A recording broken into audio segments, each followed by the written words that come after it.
Okay, let's get real for a second. We're all obsessed with how smart our AI is, right? But what if that's the wrong question? The real question, the one that should be keeping leaders up at night, is can you actually trust it? We're about to dive into a concept that's a total game changer for AI in the business world. It's called verifiable AI. So let's just play this out. Imagine an AI makes a call that costs your company millions of dollars. Who gets the blame? I mean, seriously, who's on the hook? The developer who wrote the code? The company that sold you the software? The manager who just followed the AI's recommendation? This one question, well, it cuts right to the heart of a massive, messy new problem in corporate governance. And here's the thing. The reality on the ground has already changed. AI isn't just crunching numbers in a back office anymore. Nope. It's sitting in the boardroom, making calls on who to hire, where to invest. It's shaping the very strategy of the company. It literally has a seat at the table now. And that brings us right to our first big idea. We've got to completely rethink what AI's role even is in today's world. This is the big shift, you see. Think about it. An assistant, well, they just follow orders. But an actor makes their own choices. They interpret the script. And that's what AI has become. It's an independent actor. And when that happens, all the old rulebooks for risk and accountability, you might as well just toss them out the window. Now, this new reality brings with it a massive, kind of scary challenge. It's something that has everyone from Silicon Valley engineers to government regulators really worried. And it all comes down to two words: the black box. And listen, this isn't some far-off sci-fi problem. It is happening right now, and the consequences are very, very real. You've got Workday facing a huge lawsuit because its hiring AI was allegedly discriminating based on age. You've got these massive legal battles over AIs being trained on copyrighted stuff without permission. And then there's the now infamous story of the lawyer who got fined because the AI he used literally just invented fake legal cases. You can't make this stuff up. So what's the bottom line here? It's simple, really. If a human messes up, you can pull them into a room and ask, hey, what were you thinking? You can follow their logic. But with a black box AI, there's no why. There's just an answer. And that creates this giant, gaping hole in how you can govern these things. It's a massive liability for any organization that relies on it. Okay, so if the old models are broken, what do? We need a totally new framework for understanding this new kind of risk. And that's where something called the AI fraud diamond theory comes in. It's pretty cool, actually. It takes a classic idea from the world of auditing and updates it for the age of AI, giving us a much better way to grasp what's really going on.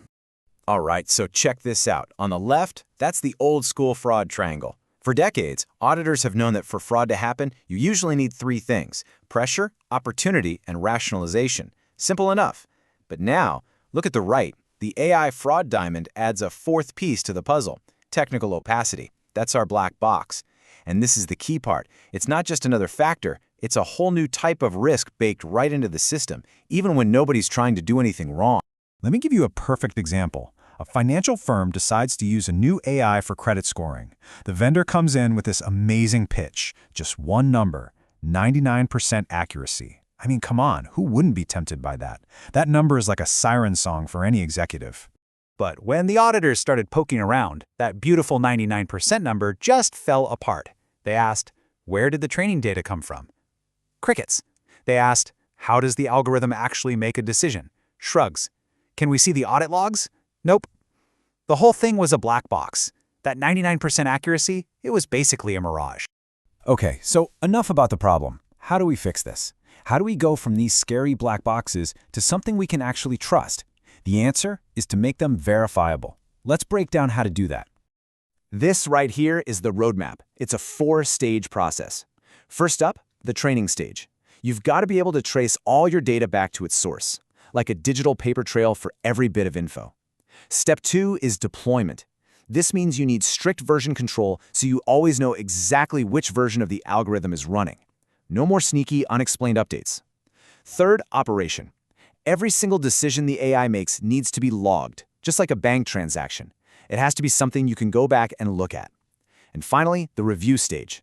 You need people from different departments, not just the techies, independently auditing the system for things like bias and fairness. I love this quote. It really hits the nail on the head, right? The biggest danger isn't some evil AI. It's us, blindly trusting a system we can't explain. That's just flying blind. And we all know how that ends. Okay, so you might be thinking, This all sounds great in theory, but is anyone actually doing this? And the answer is yes, absolutely. This is not just a bunch of ideas on a slide. Let's look at a fantastic real-world example. So get this. In Taiwan, the National Institute of Cybersecurity is leading the charge. They're building something they call Cybersecurity Governance 2.0. And what they're doing is taking these very principles of verifiable AI and using them to transform how they handle national cybersecurity. They're moving beyond just collecting data and into the realm of smart, transparent, and most importantly, explainable decisions. And this is a real project with a real timeline. They're not messing around. By 2025, they're aiming to have the basic infrastructure built and an AI-powered reporting platform up and running. A year later, in 2026, they plan to launch a full-blown visualization dashboard that will completely change the game for them. This is what it looks like when theory becomes reality. The head of the institute, Lin Ying-dar, summed it up perfectly. He said, "You can only manage what you can see, and you can only govern what you can manage." It's so simple, but so profound. That's the whole idea behind verifiable AI. It's not about being anti-tech. It's about getting the visibility you need to actually be in control. So what does this actually mean for them day to day? Well, they have three main goals. First, they're turning boring old dashboards into checklists you can actually use. So it's not just looking at data, it's doing something with it. Second, they're moving away from having people manually sift through data. Instead, they're creating a true partnership between humans and AI, where the AI helps the experts do their jobs better. And third, they're making it so a leader can see the big picture 1 minute and then instantly drill down to a super specific detail the next. That's real power. So let's wrap this up by bringing it back to you. I want you to really think about this for your own company. As you bring more AI into the fold, what are you building? Is it a transparent partner, something you can truly understand and rely on?